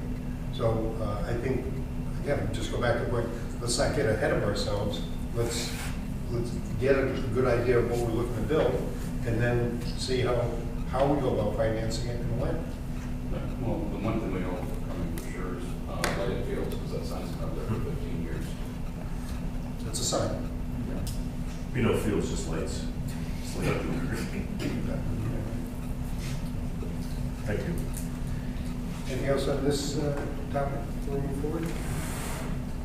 So next item is the district's IMR pension fund account for December 31st, 2017. Great. Okay, That's so so specific, so yes. I appreciate that. Just talking about that one Actually, day. yes, it is very specific, and what we're talking about is one actual point in time when numbers are wrong and you wake up the next morning and things could change. But that's the world of pension funding and accounting. But I wanted to provide this. We went through this with the Finance Committee at our April 10th meeting. And just want to go through some of the results for information only, but we had a great year. IMRF had a great year overall too. So for our plan on an actuarial basis, so we're 97% funded. Awesome, right? If we looked at it on a market value basis, and for the actuarial, IMRF smooths investment income over 5 years to try and eliminate spikes in our contribution rates. But the past 5 years with this last year in place has been really good. So that's part of why overall our rates are going to go down. But on a market value basis, we're 105% funded as of December of this past year. Overall, and we took a look back, we went through some of the history of what's funding, what's adequate, what's excellent funding for pension funds. And since 2003, our fund has been at its lowest point through the recession of 2008, and 4 or 5 years of bad investment returns, we were 80% funded. 80% funded nationwide is a definition of a healthy, strong, well-funded pension plan. So you can all take a deep breath to know that our pension, when you hear and you're reading about all the other Illinois funds and the struggles that they have, that our fund that we participate in is very well rounded, and we're in a very good position. Where we are from an unfunded basis is, and there's several reasons why this occurred this year. Last year we had $2.4 million in unfunded pension liabilities that helps roll into what we pay our rates each year. We're down to $800,000 this year, so it dropped $1.6 million with nothing additional from the district to bring that down. So there's several reasons why that happened. Investment returns were really strong. We had a $5 million credit directly to our account from excess returns over that 7.5 assumption. Also, in the past year, actuarial assumption changes were made. And that doesn't happen very often. Sitting on the board and asking them, it's maybe been 10 years, except for mortality tables. So our actuaries come in, IMRF actuaries come in, and they'll tell you experience studies that they do every 3 years, what needs to be changed or not. We haven't changed a lot in IMRF, but what happened this year is mortality tables changed.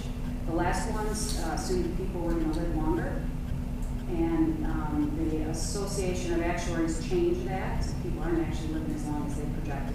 So that was one reason. There was several other changes that they recommended. They had price inflation at 2.75. That's down to 2.5. We had wage inflation at 3.5, and that's brought down to 3.25. We had payroll growth at 3.5, and that was brought down to 2.5.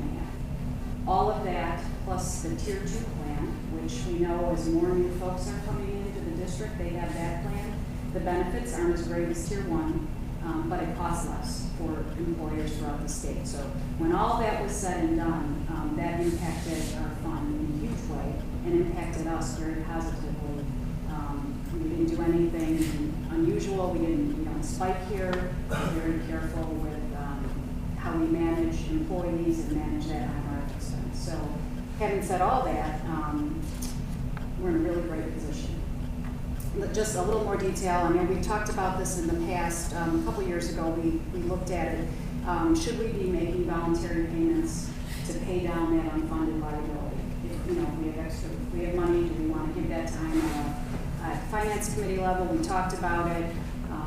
Staff recommendation in the past would be to let the pension fund work as it should, if it's set up right, to not make additional payments. One of the downsides of doing it is that money is gone forever. It's our account, it benefits us, but we cannot get that back. So if we have a limited amount of dollars and we want to do so much for operating, we want to do things with capital, and we want to correctly fund our pension fund, we're doing it right. And the system is working. Even in the worst times, the system works at 80%, when we were 80% funded. So those were a couple of things that we talked about. We talked about the state of Illinois, and that unfunded liabilities you can see is a moving target. Communities or folks have paid in extra to this fund, things could happen, and the next day you're not 100% funded anymore, or you're overfunded. So really, IMRF and the way it's funded and the way it's calculated, it's set up to work, and it's working well as it is. So I just want to share that. And committee members have any other comments on that, but we felt strong that we're on the right track, and any dollars that we have extra, we would put towards capital and go that route. Yep, my favorite subject. That unfunded liability this year of $700,000, $800,000. Is there a charge from IMRF on that? There is. There's a 7.5% interest charge that we get on that amount. Anything that's unfunded. So the unfunded liability goes up by 7.5% because the funding wasn't met. The return wasn't great enough. That's the smoothing they get. Yeah, but the return was. So we actually got a lot more in return than that initial, which gets built into the calculation at 7.5% interest charge. But overall, I forgot one big piece that's in the memo.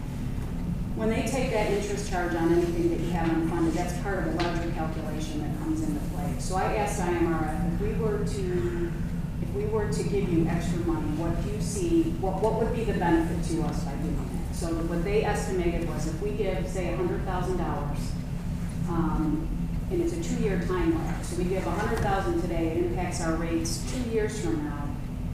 That's savings that we would give you $4,000. Everything's set, all built in. So if we're talking about an $800,000 pension liability right now, next year that could be zero. Next year it could be, $900. It could go the other way too, because it's always a moving target. But you're talking like, to commit $800,000 to pay off the liability, that we save $32,000 in 2 years. So that's another consideration when we're looking at all this of what do you do with the dollars that you have. What was the absolute dollar employer drop? I can't remember. Maybe it was in the presentation. Between the 9.3 to 6.5. We went from, I have that actually. I think we go from like 790 to 500. It's a $212,000 drop. So $212,000 that went to go fund the underrate. But if we had appropriately funded along the way, we have available in our budget for other things for the taxpayer. Because the budget, now it's over a couple of years, but 9%, 9.3, we were funding out of operations to fund the employer portion of IMRF $212,000 higher than we are today. Did I understand that correctly? Based on that rate and based on the wage base at that time. So had we funded the $2.4 million or 1.9 and 15, we would have been paying a 6.5% rate, potentially sooner. Potentially, I wouldn't even know if that would truly even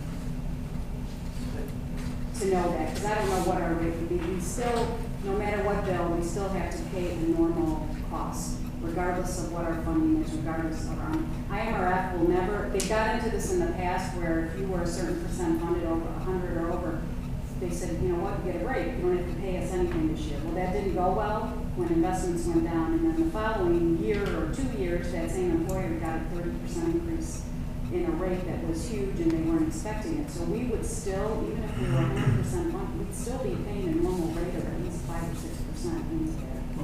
And it's really the question of what do you do with your with our dollars that we have here, and where do we put them to work? And I get it. We all want to save money. Everyone wants to prepay their mortgage down to zero. But it's, again, a moving target. And look where we are this year. I'm not arguing or saying I know what your point is, but I'm just saying without doing anything, we're in a good place, and yeah, rates do go up and down based on the market. Any other commissioners have comments on this? Rich? I just think that the 97% is pretty impressive. I think we might have to take the word Illinois off the top of the IMRF for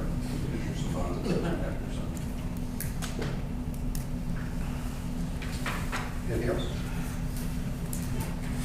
So you have a lot to cover tonight. Thank you. Next move on. All you can do is pretty pictures. Need smaller print. Next move on to administrative policies update. I have the next two. In last week's weekly packet to the board was included proposed updates to the administrative policies that the district has.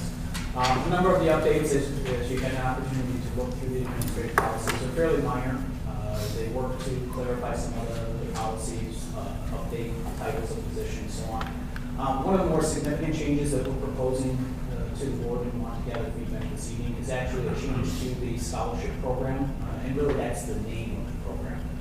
We find that using the term scholarship has caused some confusion among residents as to exactly what that program is.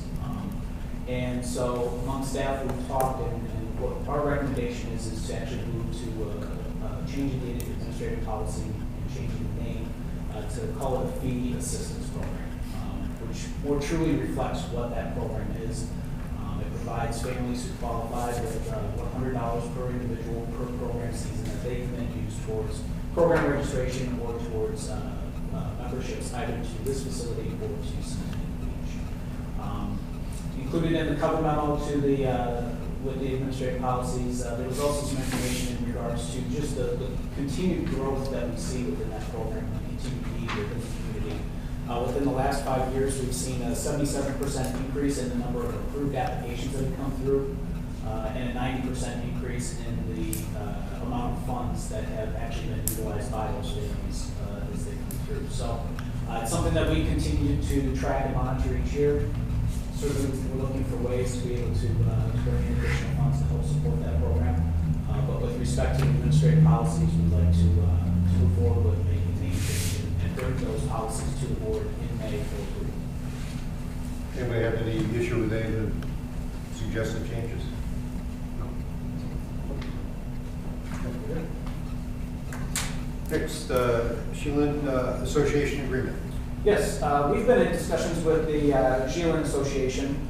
They operate the Asian Community Center located in the old Iroquois Mall area up there in Iroquois. The association is actually moving into a much larger space. They've outgrown the space that they currently have within that mall. They're going to move into a space that is about 23,000 square feet, and they're going to complete the build out here in coming months. In discussions with the association, we are working on a partnership that we would like to bring to the board, a partnership agreement, to where we would actually be able to utilize some dance room space within that building that will continue to support the dance program that we have in the district and support and help to eliminate some of those wait lists that we're seeing with the dance program right now. It would be structured as a sublease. Julian is leasing the space from a property owner, and then we would actually sublease a portion of that space. The room is just under 1,200 square feet, which is similar in size to this building with Studio B. That's about the size of that room upstairs. But the way it would be structured is we would assist with the build out, where the Park District, we would pay for the installation of the sprung wood floor, similar to what we did at like the 95th Street Center. And then we would also pay for the mirrors and the sound system that would go within that room. We would then receive use of that room in the evenings from 4 to 9 p.m. Monday through Friday, and then on Saturday mornings from 8:30 to noon, which all those times, those are the peak times that we have for our games programs. Right now, the discussions are surrounding a $10 per square foot rate that we would pay as a lease for that, and that there would be no common area maintenance fees similar to what you see in other leases. What we would do is pay for a small percentage of utilities, similar to the way that our cooperative agreements with the school districts are structured for the cooperative gymnasiums. Based on that, and in looking at potential revenues associated with the classes, we believe that the classes that would take place at the facility would actually cover the cost, the annual costs for that space. So we're working on an agreement that we would like to bring to the board at a future meeting, possibly as early as May, but maybe one of the meetings after that. And just wanted to present that type of partnership to you this evening and gather any feedback you may have. Comments, questions? Get that right, stand it up. I think it's just amazing that we get the prime time out of it. Yeah. I don't know how, we could come up with a better deal. Yeah, and I think it's a benefit to them as well, because the majority of their programs take place in the mornings and during the daytime, just with the user needs. Certainly give us a great presence there. And so, yeah, we'd like to see. Good. Okay, next, Kevin, golf fairway mower purchase.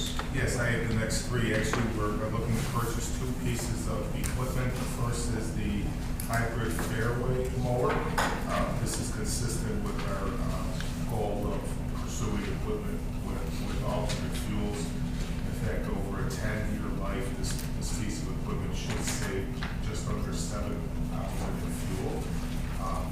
And also a big added asset is the actual mower wheels are not operated by hydraulics, they're operated by batteries, they're charged by the mower when it's running, which also lessens the opportunity for a spill out of the course, because that's usually the biggest challenge. Both mowers are not operating now. Currently, Springbrook is only operating with one. The season's just starting to get started now. Because we always like to have 2 mowers out, one on the front line, one on the back, and the prime season fairways are cut twice a year. So we're looking to present this to the board for the next meeting for approval. It's in the amount of $56,700.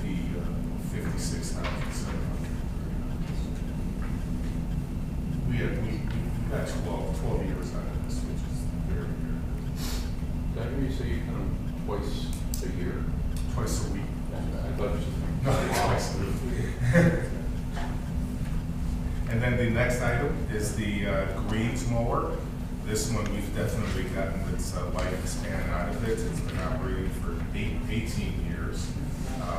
And the same as the other mower, we actually need 2 of these. Greens are significantly cut, on a weekly basis, sometimes up to 3 or 4 times. And again, one piece operates on the front line and one piece operates on the back.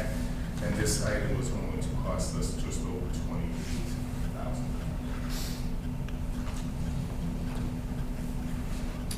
Any questions? And then the last item, of course, is our housekeeping. We're going to be putting out surplus property ordinance 934.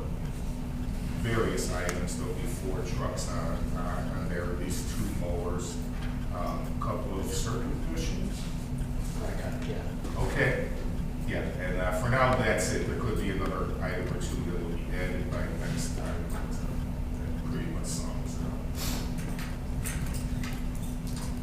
Next, board policies update. The last item in the packet are the draft revisions for the board policies and bylaws manual. Just mostly minor revisions. The more major are listed in the memo. The mission statement was updated. Core values have been changed, and those are updated too. Submit for final approval at the meeting.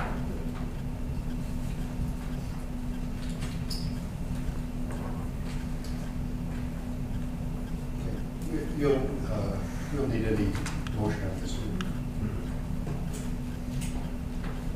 Okay, so next item is, we have the department updates. We're doing a limited range of department updates. Start off with HR. Yes, at the May meeting, I'm going to be bringing forward for approval to you the occupational health services agreement with Edward Hospital. It's been a long process, and we just finally finalized everything today. That's why we didn't see it under discussion items. But Becky Cooper, our safety manager, was leading the charge on this. I had input, obviously, into the process, and she also worked with Dirk on a handful of things to do the agreement. The agreement sets out pricing, essentially. That's the biggest component. You'll see that the rates do jump for January 1 of 2019. However, we've not had any rate increase with Edward in 10 years. When they tried to come with those rates for the effective date of the agreement, Becky said no. It was a situation we hadn't budgeted at that amount. So that's why you'll see 2 schedules of rates in there. The agreement does not indicate that we have to exclusively use Edward for all of our occupational clinic services. In fact, we currently use mobile gear for our audiometric testing. And we're going to look next year to see if there's other things that we can a la carte out of there. But not only do we look at cost, we also look at convenience for staff too. Because when we're going through this process, we met with the other big major player in the area. They were more expensive and not really as conveniently located for staff in the event that they need to utilize these services during the workday. So that will be on the May 10th agenda, and if you have any questions as you see it, please hesitate to them. Next, marketing and communications. So in a previous meeting, I mentioned the fact that we're going to be redesigning our business cards for the Naperville Park District staff board. This was brought forth in the fact that our current business cards have our goal vision statement, our vision statement, and then our core values. And of course, we wanted to move forward on our new mission statement. So working with my staff in redesigning the business card, this is what we came up with. You can also see it on the screen. We got paper in front of you as well. And I will work through Bridget as far as figuring out what each of you wants to have on there. Obviously, the name, probably email, phone, the other details, but the way it's detailed out here is raised card. Those are all the different fields that you could have. So you can certainly select from those different options. Oh, it is not raised email address is not correct. That's on purpose. It's also That's your real cell phone number too, right? Yeah, It's another one of Omar's security tests. Do we still use fax at all? Believe it or not, Some of us Yes, do. yeah. yeah, it's still used a lot, and there's still a lot of contractors that use fax. Yes.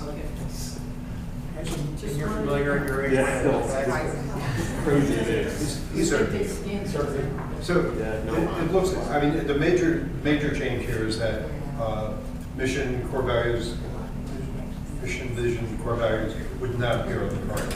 Right, well, the mission is on the back of the card. It's a short version of it.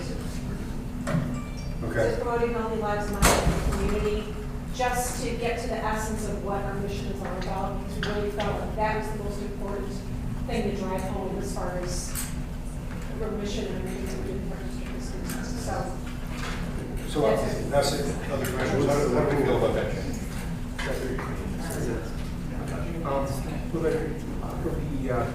Won't be glossy, but No, it's going to be that card sound. And we are putting these in-house and cutting them as well because we have capabilities of doing that. So we have to fulfill. we can do the blue. Yes. make it harder to write on the back?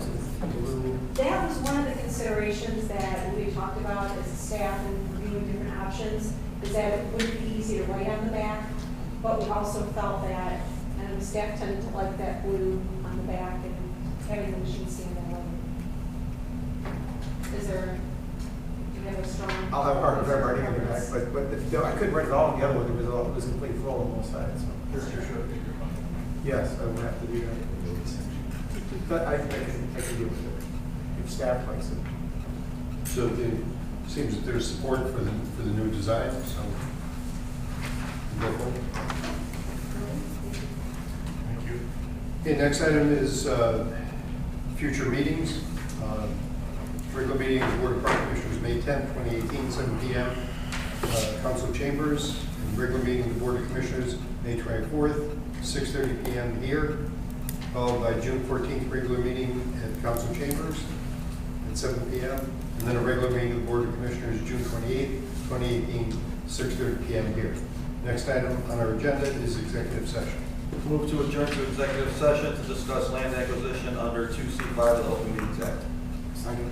We have a motion and a second. Any discussion? Bridget, call the roll, please. Vice President Janner? Yes. Commissioner Todd? Yes. Commissioner Carlson? Yes. Commissioner Egan? Aye. Commissioner Ensign? Yes. Commissioner King? Yes. President Riley? Yes.